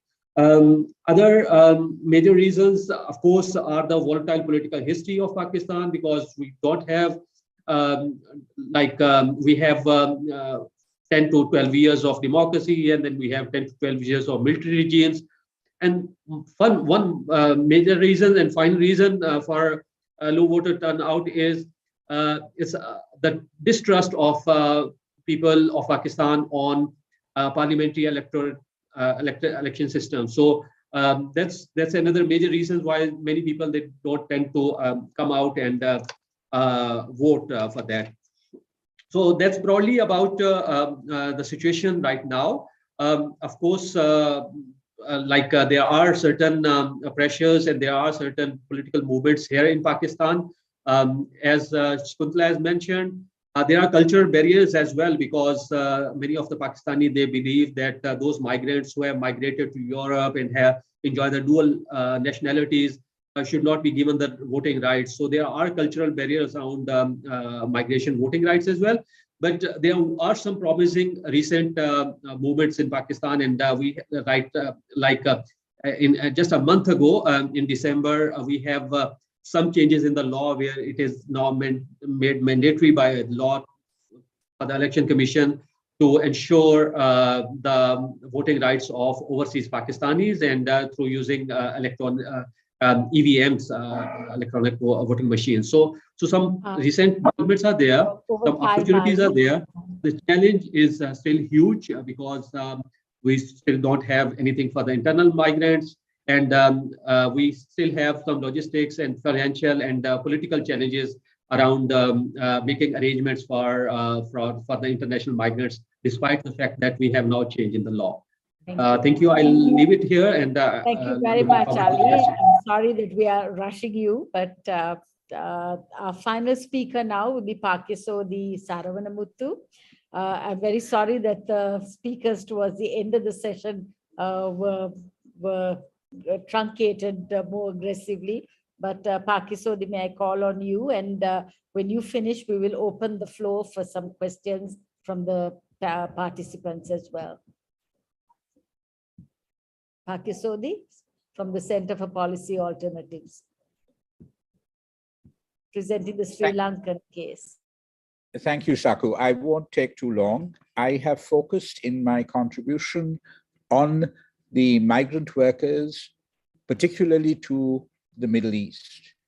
They are not, of course, the only Sri Lankans who are outside of Sri Lanka. There are all the people who left the North and East as a consequence of the ethnic conflict, but they are largely either now citizens of the host countries or asylum seekers of some kind, and do not intend in the main to participate in elections in Sri Lanka. They have more or less given that up. There are some, of course, who still retain dual nationality because of questions of property, inheritance, and all of that, but they are not a significant number, but they do retain that. And on that question of dual nationality, it became an issue with regard to the Rajapaksa brothers, the ruling family in Sri Lanka.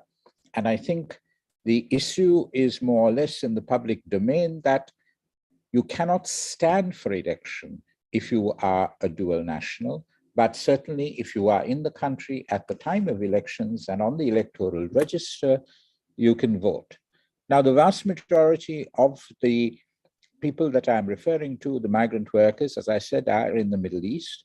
There are a large section of them who are basically low-skilled and semi-skilled workers, particularly housemaids, drivers, construction workers, etc. Now, the issue of them being given the vote has arisen in a number of cases, but I think the main obstacle to them being able to vote in elections is because of political will. First and foremost, if they are in Sri Lanka, and if they are in Sri Lanka indeed before they migrate in terms of getting a contract and going to the Middle East, and they're on the electoral register, they are not therefore disenfranchised. It is a question of how they exercise that vote. There is postal voting, but that's postal voting within Sri Lanka, particularly for the armed forces. The provision of postal voting for those who are migrant workers, who are on the electoral register, but not in the country at the time of elections, is non-existent. And all the usual arguments are made with regard to as to why no provision has been made to allow them to vote. And these are, of course, ranging from the cost, the difficulties in establishing a level playing field between political parties to give access to material, the fact that a number of the housemaids in the Middle East, their identity documents, etc., are taken away from them by their employees. The argument with regard to, given that there aren't elections in some of those countries, that they may not be particularly interested in assisting the government of Sri Lanka in this respect. But a number of arguments are put forward, which, in my opinion, are not insuperable. The numbers that we are talking about in this respect is roughly about 1.5 million. And they have, in the last decade, historically been the highest foreign exchange remittances in the country. Now, that 1.5 million may well fall because of the COVID pandemic, but nevertheless, it is potentially a game-changing number. Now, one of the principal reasons for the lack of political will is that in Sri Lanka, I think the political parties haven't yet decided on what the electoral system ought to be. There is a lot of debate with regard to constitutional reform, and also the question, therefore, of whether we now have a proportional representation system where the basic unit is the district, but as to whether we should move to a mixed system, what the proportion should be in that mixed system. Should we have partly first past the post and partly proportional representation? So those are the issues that dominate the discussion with regard to electoral reform. Migrant voting is on the agenda, but it's far down below, because political parties don't feel that it is as of importance as with regard to whether they can secure a 2/3 majority in parliament through a new electoral system or not. So the push, the advocacy with regard to migrant voting then falls on the shoulders of civil society. We now have an election commission. It is not entirely independent because it is appointed effectively by the president, but it is on the shoulders of civil society organizations, electoral monitoring organizations, that the issue has fallen. And indeed, their alliance with those organizations that look after the interests of migrant workers. But we have not succeeded in getting any progress or any promise, indeed, of progress from the political authorities. So it is an ongoing battle, if you like, in terms of recognizing that these people are effectively being disenfranchised because the means through which they can exercise their vote are not made available to them, and that they are therefore, providing a great service to the country in terms of the remittances, but effectively disenfranchised. So in Sri Lanka, I think the issue at the end of the day is the willingness and ability of the political parties to recognize this as a question of priority on the electoral reform agenda. Thank you. Thank you, Sarah. You have been absolutely spot on time. Thank you. I will open the, I will open the floor for questions or comments from the participants. Please raise your hand or enter your questions in the chat.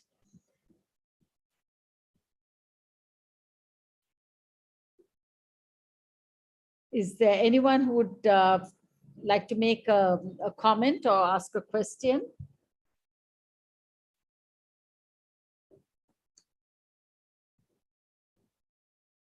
And if not, I could just ask a question to some of the panelists while our participants are considering their responses.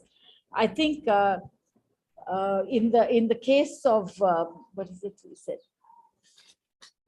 If I will only understand my own writing, it was. I think one of the issues that was raised, I think, in the Maldivian case is that political parties are quite involved in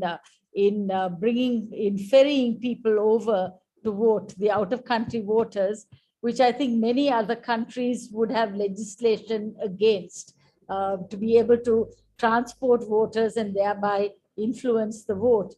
And if you really can bring voters from overseas, you can really talk about what enormous war chest these political parties must be having to be able to do this. So that also talks about corruption in the electoral process.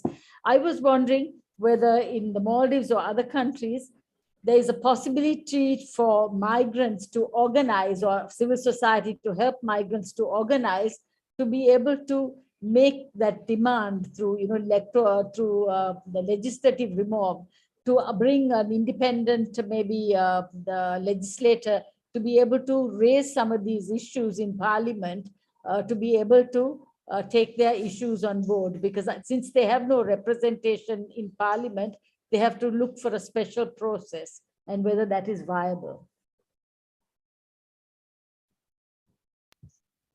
May I quickly? Yeah. Or is it for a Maldivian friend, or is this for anyone? No, this is just a general comment. I mean, I raised the question from what Shahinda said about. Yeah. I think it's a very important question, whether like how things are moving on the part of the Parliament, because Parliament is the place where the laws needs to be debated, or the bills needs to be debated and discussed and adopted.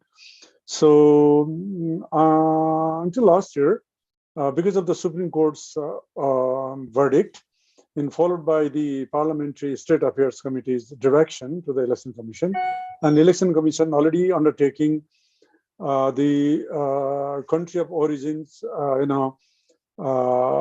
assessment in few countries, basically in Southeast Asia, and also in few destination countries, means the host countries.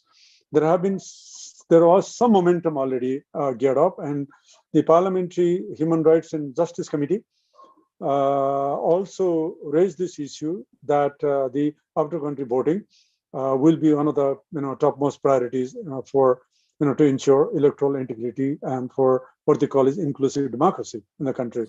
So it was very much there until last year, but because of the political kind of glitches here, high voltage tension going on even now, and the party splits, and followed by other major non-business business in the Parliament, that this issue has been somehow overshadowed. Otherwise, the civil society, for example, all the election monitoring committees have brought out this one of the major recommendations submitted to the government, the then Prime Minister, as well as to the Election Commission. So the Election Commission is in their business. It is in their bucket list, at least. It is not out of the radar. So it is going on. So Parliament has taken a lot of interest on this. So hopefully, when things will be settled, then we'll go for another mega push for this. Thank you very much. I see Shahinda's hand up. Yeah. Thank you. I just wanted to say that it is not officially organized by political parties and politicians as such in the Maldives, the ferrying. So as you know, the Maldives is made up of several very small islands divided by the sea, by the ocean.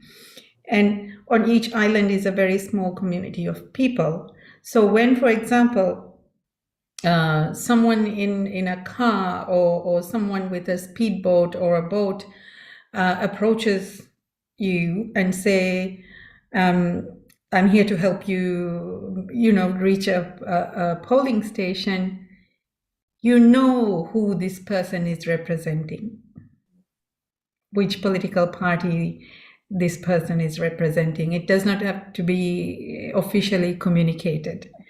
So it becomes very complex to kind of prohibit that through legislation, but it is widely known from all of the interviews that I conducted for this research. Everyone seemed to be aware of who was supporting their transport. I almost misunderstood you because I thought they were actually offering this to overseas voters also, but no. It is offered to overseas voters. But overseas or inter-constituency. I mean, are they offering tickets from Malaysia and Australia as well? Wow, Yes, that is. And from different regions. For example, if there is I experienced it myself. So you live in some part of the UK and somebody approaches you and say, we can fund your transport and whatever costs related to your voting in London. Okay. Mm-hmm. Thank you. That was. But I hope there will be the secrecy of ballot will be observed, even if somebody pays for you or for somebody, that is not screened, or there's no surveillance as such. How is that? These days, I trust it is not. So you can tender your expression of free will, right, without any kind of surveillance. Okay, yeah, thank you. May I contribute, Shakuntala? Yes, certainly. Okay. Well, in case of Pakistan, of course, since internal migrants, they have to be present at the polling station physically on that day, and many of them don't afford to go back to their constituencies. So in Pakistan, many candidates and political parties, they do facilitate their travel and accommodation and also their food as well. So this puts a lot of burden on candidates. And it's a huge financial expenditure, which is even beyond legal expenditure of an election for the candidates. And ultimately that leads to corruption as well, because once a candidate is spending over 100 million PKR on one election, of course, he's not going to earn it back from their salary. So that leads to a way of corruption as well. So there are discussions internally, and society does raise this issue so many times with the Election Commission of Pakistan and with the Parliament of Pakistan, and do ask them that this practice of having internal migrants at the expense of the candidate, because of course then they are influenced by who is paying their travel, who is paying their accommodation as well. So that influence their decision to vote as well. So there is so much voices on that in Pakistan. Just a quick question. So is there mass transit allowed on the election day, or public transportation, etc., allowed on the election day? For example, in Nepal is restricted. There won't be any transportation except for the most essential things. Otherwise, no transportation on that day. How about in Pakistan on election day? Well, legally, it's allowed for the candidates to provide transportation facility to their voters to bring them to the polling stations. And this practice is widely done not only for the internal migrants living outside those constituencies, but also the voters within that constituency as well. So as I'm telling you that one of the major election expenditure in Pakistan is this election day transportations and food and all those things. But then, of course, democratically, it influences the voters' mind as well, because once they are provided this kind of facility by one specific candidate, of course, there is tendency to vote that candidate. And that makes amongst the candidate, it's a race game for them as well to spend more and more on these kind of election day management and the benefit of that. So yeah, that's legally allowed in Pakistan for the candidate. Thanks.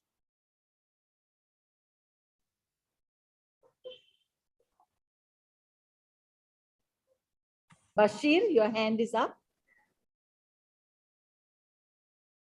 Also, a couple of things about Afghanistan, Afghanistan's experience with regard to the parliamentary elections, and especially the internal displaced population. As I suggested, the electoral system that was adopted for the parliamentary election in Afghanistan was a very rare electoral system. It's called single non-transferable vote system, which only 4 other countries like Vanuatu, Patrick Islands, and Afghanistan and have adopted this one. And Japan, that basically has invented this electoral system since 1993, basically get rid of this electoral system because it didn't work for that country. One of the main problem with this electoral system is to de-incentivize the growth and development of political parties. And in fact, political parties tend to fragment during the elections because of this electoral systems. And this electoral system basically encourages patronage and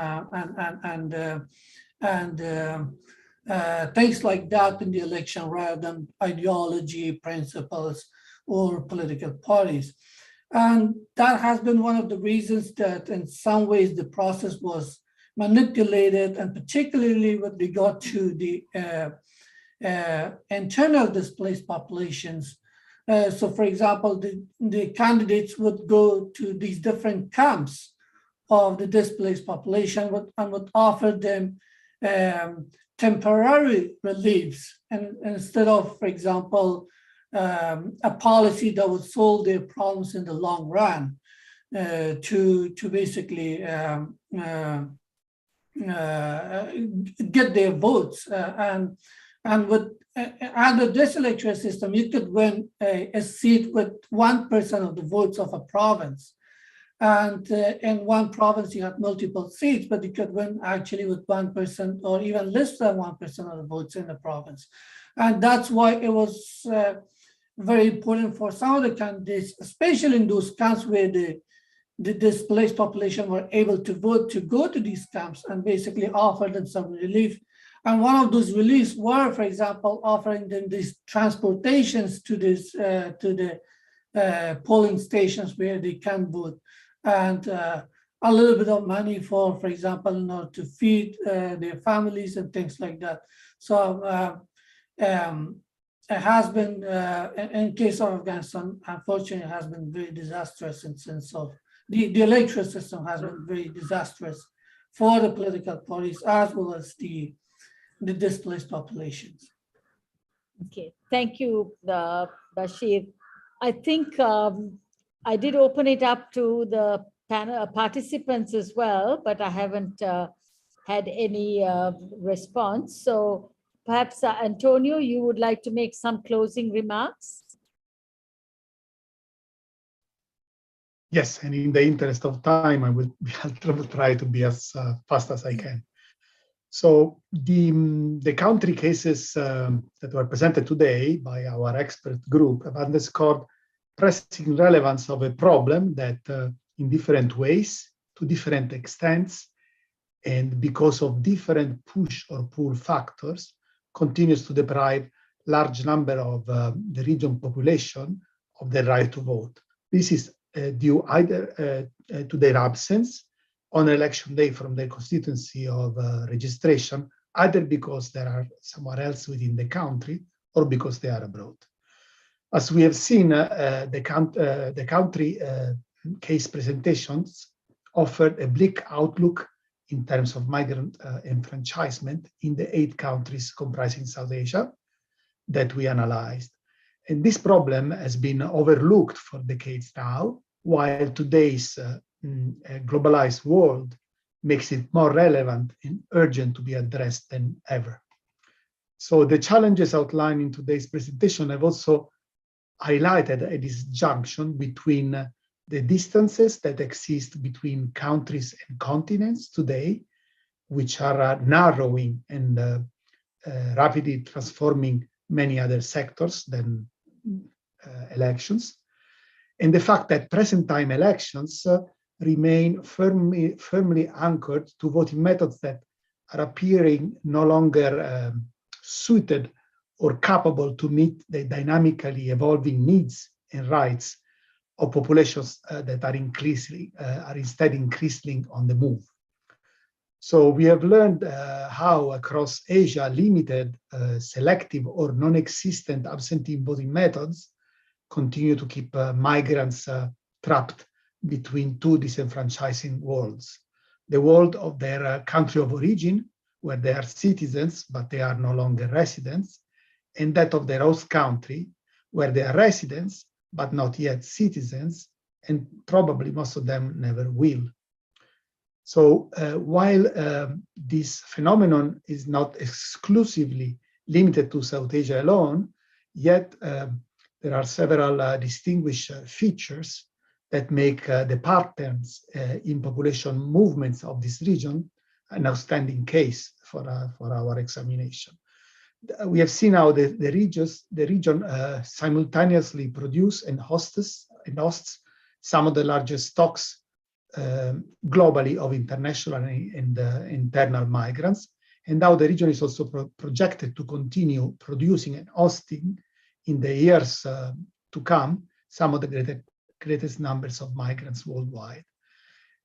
Characterized by permanent migration and seasonal and circular migration of workers, entrepreneurs, agricultural workers, refugees, asylum seekers, IDPs, students, and others, South Asian migration is hardly ever voluntary.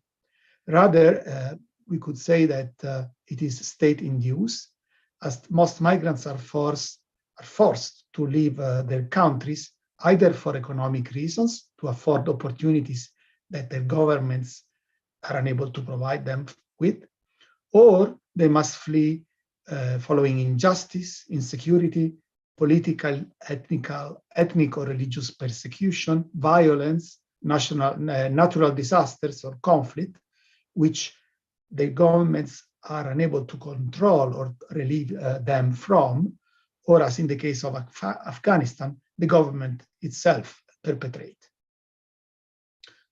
By and large, the nature of their absence is temporary. So they are migrating for unavoidable necessity.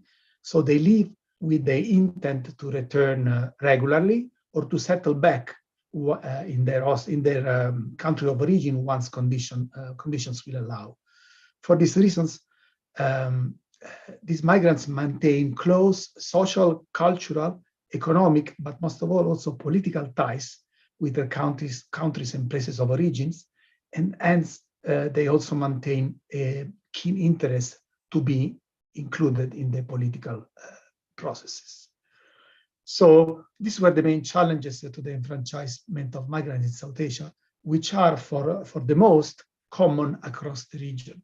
However, attempting to summarize existing prospects to address this problem is not as easy, because prospects may be relevant for one country context, but may be partly completely relevant or completely irrelevant for the context of another country. For example, if you consider countries as diverse as the Maldives and Bhutan, or Afghanistan and Sri Lanka. So despite several similarities, our discussion today has pointed out to South Asia's marked diversity within and between its countries in terms of culture, language, ethnicity, economic development, but also in terms of its country's migratory patterns and flows, in the size of their electorate, the vastity and remoteness of their territories, their level of democratic consolidation, the type of electoral systems, and in terms of the political will necessary to make bold reforms, and also in the availability of resources to fund these reforms. So, cognizant that every context in South Asia is unique, we can conclude that there is not a one-size-fits-all solution to the enfranchisement of the region's migrants. And so that making any summary or generalization of what can be done to resolve this problem may be irrelevant and mostly of limited use from one context to another. Nevertheless, among key recommendations for action to be taken as a matter of priority by national governments, their ministries, by domestic NGO networks, by international assistance providers and donors alike, the just concluded discussion has highlighted the following prospective needs. The need for political will, necessary to induce decision makers to change this bleak outlook, which could then lead to the necessary legal and procedural reforms. The need for advocacy to raise level of awareness and of civic and political pressure for the need of such reforms. The need to devise voting methods that can allow migrants to vote while without affecting the integrity of elections. They need to mobilize funds to cover the cost and overcome the numerous operational and logistical barriers that have been mentioned. And also they need to overcome cultural identity issues that allow voters to remain registered to vote in constituencies in which they no longer steadily reside. So, recognizing South Asia's intra-regional diversity, today's roundtable should be seen as a first step towards an initial conceptualization of what challenges are there and what needs to be done in each of the unique environment of these countries to enfranchise once for all absent electorate who have been left for too long out of their democracies.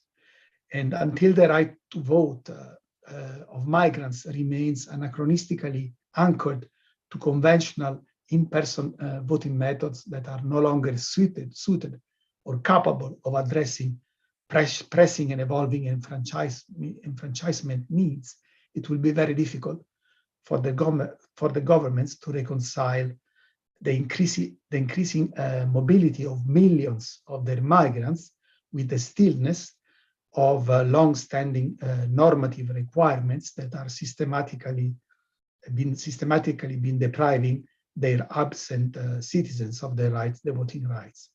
So accordingly, following today's discussion, our next steps entail the following: to produce, as Lena has mentioned at the beginning of this event, to produce a main publication examining the challenges and the prospects for the enfranchisement of migrants in South Asia, to produce select country case studies stemming from the main publication, examining more in depth the specific challenges confronted in the country analyzed, with the aim to operationalize available prospects to address this problem.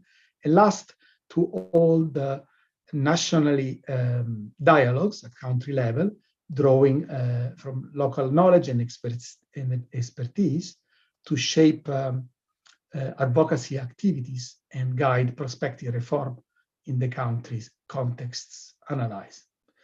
So unless everyone has anything to add, I would like to conclude these insightful discussions with a special thanks from International IDEA to, first of all, Sakuntala for the excellent moderation and coordination, to our director, Lena, for her continuous guidance and support in developing and taking forward this project, to our colleagues, Jenny in particular, who from behind the scenes have helped organize this event, and last but not least, to our various speakers for their patience, first of all, and their substantive research, work, and input about the situation of migrants in their respective countries.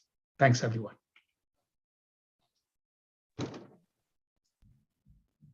Thank you. Thank you. Wonderful. Thank you.